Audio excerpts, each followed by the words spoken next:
മന്ത്രിമാരുടെ personal staff നിയമനവുമായി ബന്ധപ്പെട്ട് മുസ്ലിം ലീഗിൽ അതൃപ്തി പുകയുന്നു. മന്ത്രിമാർ സ്വജനപക്ഷപാതം കാണിച്ചുവെന്നും പാർട്ടിക്കു വേണ്ടി ത്യാഗം അനുഷ്ഠിച്ചവരെ അവഗണിച്ചുവെന്നും ആരോപിച്ച് MSF മലപ്പുറം ജില്ലാ കമ്മിറ്റി പ്രമേയം പാസാക്കി. സംഘടനയെ ജയിലിൽ പോകാനും തല്ലുകൊള്ളാനും മാത്രം ഉപയോഗിക്കുകയും നിയമനങ്ങളുടെ കാര്യത്തിൽ മാത്രം സ്വന്തം താൽപര്യങ്ങൾ സംരക്ഷിക്കുകയും ചെയ്യുന്ന ഇരട്ടത്താപ്പ് നയം അംഗീകരിക്കാനാവില്ല എന്നും പ്രമേയത്തിൽ പറയുന്നു. കൂടുതൽ വിവരങ്ങളുമായി അരവിന്ദൻ ചേരുകയാണ്. അരവിന്ദൻ, ഈ മന്ത്രിമാരുടെ പേഴ്സണൽ സ്റ്റാഫ് നിയമനം അതുമായി ബന്ധപ്പെട്ട് ഒട്ടുമിക്ക പാർട്ടികളിലും പല വിവാദങ്ങളും ഉയരുന്നുണ്ട്. അതിനിടയിലാണ് ഇപ്പോൾ മുസ്ലിം ലീഗിൽ നിന്നും അത് കേൾക്കാൻ തുടങ്ങിയത്. MSF എന്താണ് പ്രമേയത്തിൽ പറയുന്നത്?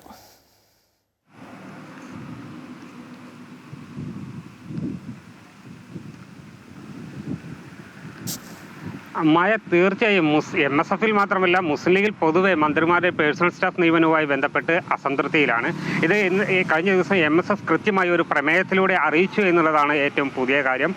മന്ത്രിമാർ അവർ ചാർജ് ഏറ്റെടുത്തതിന് ഉടനെ തന്നെ തിരക്ക് പിടിച്ച് അവർ സ്വന്തക്കാരെ പേഴ്സണൽ സ്റ്റാഫിൽ തിരികെ കയറ്റി എന്നുള്ളതാണ് ഇപ്പോൾ പാർട്ടിക്കുള്ളിൽ നിന്ന് ഉയരുന്ന ആരോപണം. നേരത്തെ മുസ്ലിം ലീഗ് നേതൃത്വവും മന്ത്രിമാരും അത് അങ്ങനെയൊന്നുമല്ല എന്ന് പറഞ്ഞ് ഒഴിഞ്ഞു മാറാൻ ശ്രമിച്ചിരുന്നെങ്കിലും അത് കൃത്യമായി ഗൗരവത്തോടു കൂടിയാണ് അണികൾ നോക്കിക്കാണുന്നത് എന്നുള്ളതാണ് ഇപ്പോൾ MSF-ന്റെ ഈ പ്രമേയത്തിലൂടെ നമുക്ക് മനസ്സിലാക്കാൻ കഴിയുന്നത്. നേരത്തെ തന്നെ കോഴിക്കോട് ജില്ലയിൽ ഉൾപ്പെടെ ലീഗ് മന്ത്രിമാർക്കെതിരെ ഇത്തരത്തിൽ വലിയ തോതിലുള്ള ആക്ഷേപം ഉയർന്നിരുന്നു. അതിന് തുടർച്ചയായിട്ടാണ് ഇപ്പോൾ MSF തന്നെ മലപ്പുറം ജില്ലാ കമ്മിറ്റി ഒരു പ്രമേയം പാസാക്കുന്ന സാഹചര്യം ഉണ്ടാക്കിയിരിക്കുന്നത്. ഇവർ പ്രധാനമായും ആരോപിക്കുന്നത് MSF ഉൾപ്പെടെയുള്ള അതുപോലെ തന്നെ യൂത്ത് ലീഗ് ഉൾപ്പെടെ സമരരംഗത്ത് സജീവമായി നിൽക്കുകയും സമരങ്ങളിൽ ഏർപ്പെടുകയും പോലീസിന്റെ അടിവാങ്ങുകയും ചെയ്ത പ്രവർത്തകരെ നിരാശരാക്കി പാർട്ടിയിൽ സജീവമല്ലാത്ത ആളുകളെ പേഴ്സണൽ സ്റ്റാഫായി എടുത്തു എന്നുള്ളതാണ് ഇവർ ഉന്നയിക്കുന്ന ആരോപണം. ഇതിന് മാറ്റം വരണം. ഇക്കാര്യം നേരത്തെ തന്നെ ലീഗ് നേതൃത്വത്തെ ഇവർ അറിയിച്ചിരുന്നെങ്കിലും കൃത്യമായൊരു നടപടി ഉണ്ടായില്ല. അതിനാലാണ് ഇത്തരത്തിലൊരു പ്രമേയം എന്നുള്ള തരത്തിൽ അവർ പറയുന്നത്. എന്തായാലും പാർട്ടിക്ക് വേണ്ടി ത്യാഗമനുഷ്ഠിക്കുകയും സജീവമായി സമരരംഗത്തെല്ലാം ഇറങ്ങുകയും ചെയ്തവരെ ഒഴിവാക്കുന്ന ഒരു സാഹചര്യമാണ് നിലവിലുള്ളത്. ഇത് അംഗീകരിക്കാനാവില്ല എന്ന് MSF മലപ്പുറം ജില്ലാ കമ്മിറ്റി പ്രമേയത്തിലൂടെ പറയുന്നു. മറ്റു പല ജില്ലാ കമ്മിറ്റികളുടെയും അഭിപ്രായം ഇതുതന്നെയാണ്. സംസ്ഥാന നേതൃത്വവും ഇക്കാര്യം ചൂണ്ടിക്കാട്ടുന്നുണ്ട്.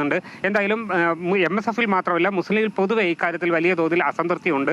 ഇനി ഇക്കാര്യം എങ്ങനെ ലീഗ് നേതൃത്വം നോക്കിക്കാണും എന്നുള്ളതാണ് നമ്മൾ ശ്രദ്ധിക്കേണ്ടത്. മന്ത്രിമാർ നേരത്തെ തന്നെ പല മന്ത്രിമാരും അവർക്ക് വേണ്ടപ്പെട്ട ആളുകൾക്ക് അവർക്ക് സ്വാധീനമുള്ള ആളുകളെ അവർ പേഴ്സണൽ സ്റ്റാഫിൽ ഉൾപ്പെടുത്തിയിരുന്നു. ഇതിൽ നിന്നൊരു മാറ്റം ഇനി ഉണ്ടാകുമോ എന്നുള്ളതാണ്. ഈ കാര്യത്തിൽ ലീഗ് നേതൃത്വം ഇനി എന്ത് നടപടിയാണ് എടുക്കുക എന്നുള്ളതാണ് നോക്കിക്കാണാനുള്ളത്. മായ, അരവിന്ദൻ പറഞ്ഞതുപോലെ തന്നെ ലീഗ് നേതൃത്വത്തിന്റെ തീരുമാനം അതുതന്നെയാണ് ഉറ്റുനോക്കുന്നത്. രാഷ്ട്രീയ കേരളം ഈ വിഷയത്തിൽ പാർട്ടിയിൽ സജീവരല്ലാത്തവരെ ഒട്ടും സജീവരായി കണ്ടിട്ടേ ഇല്ലാത്ത പലരും മന്ത്രിമാരുടെ പേഴ്സണൽ സ്റ്റാഫിലൊക്കെ വന്നിട്ടുണ്ട്. അതിനോടാണല്ലോ ഇവരുടെ ഒരു നിരാശ.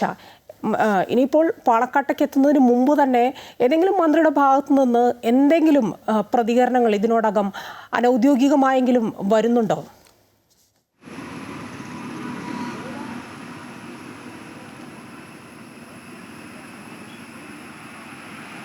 ഇത് ദിവസങ്ങളായി പുകയുന്ന ഒരു കാര്യമാണ്. ദിവസങ്ങൾക്ക് മുന്നേ ഇത് പാണക്കാട് സാദിഖ് അലി ശിഹാബ് തങ്ങളോട് ഇക്കാര്യം ചൂണ്ടിക്കാട്ടിയിരുന്നു. എന്നാൽ അത് ഒരു ചെറിയ അസംതൃപ്തി മാത്രമാണ്, ഒറ്റപ്പെട്ട സംഭവങ്ങളാണ് എന്നുള്ള തീരുമാനമായിരുന്നു അദ്ദേഹം അന്ന് മാധ്യമങ്ങൾക്ക് മുന്നിൽ എടുത്തിരുന്നത്. എന്നാൽ പാർട്ടിക്കുള്ളിൽ നിന്ന് ശക്തമായ എതിർപ്പുകൾ ഇക്കാര്യത്തിൽ ഞാൻ നേരത്തെ പറഞ്ഞ പോലെ MSF-ൽ നിന്ന് മാത്രമല്ല പാർട്ടിയിൽ നിന്നും പലരും ഇത്തരത്തിൽ പരാതിപ്പെടുന്നുണ്ട്. പാർട്ടിക്ക് വേണ്ടപ്പെട്ടവരല്ലാത്ത പല ആളുകളും പേഴ്സണൽ സ്റ്റാഫിൽ ഉൾപ്പെടുന്നു എന്നുള്ള കാര്യം അവർ ചൂണ്ടിക്കാട്ടുന്നു. ഇതെന്തായാലും വലിയ തോതിലുള്ള അസംതൃപ്തിയാണ് പാർട്ടിക്കുള്ളിലും പ്രത്യേകിച്ച് യുവജന സംഘടനയ്ക്കുള്ളിൽ ഇടയിലും ഉണ്ടാക്കിയിട്ടുള്ളത്. ഇതിനെതിരെയാണ് ഇപ്പോൾ MSF പ്രമേയം പാസാക്കിയത്. എന്തായാലും ലീഗ് നേതൃത്വം ഇക്കാര്യം ഗൗരവത്തോടെ കാണുന്നുണ്ട് എന്നാണ് നമുക്ക് മനസ്സിലാക്കാൻ സാധിക്കുന്നത്. ചില മാറ്റങ്ങൾ അടുത്തു തന്നെ മന്ത്രിമാർ പേഴ്സണൽ സ്റ്റാഫിൽ ഉണ്ടാകുമെന്നുള്ള ചില സൂചനകൾ നമുക്ക് ലഭിച്ചിട്ടുണ്ട്. എന്തായാലും ലീഗ് നേതൃത്വം ഇക്കാര്യം ഗൗരവത്തിലെടുക്കുന്നത് വലിയൊരു പൊട്ടിത്തെറിയിലേക്കോ മറ്റുള്ള കാര്യങ്ങളിലേക്കോ പോകാത്ത തരത്തിൽ ഇത് കൊണ്ടുപോകാനാണ് ലീഗ് നേതൃത്വം ആലോചിക്കുന്നത്. എന്നാൽ വളരെ തിരക്ക് പിടിച്ച് പെട്ടെന്നൊരു തീരുമാനം ഉണ്ടാകാൻ ഇടയില്ല. സാവധാനം ഇക്കാര്യത്തിലൊരു പരിഹാരം കാണാനാണ് ഇപ്പോൾ ലീഗ് നേതൃത്വം ശ്രമിക്കുന്നത്. മായ.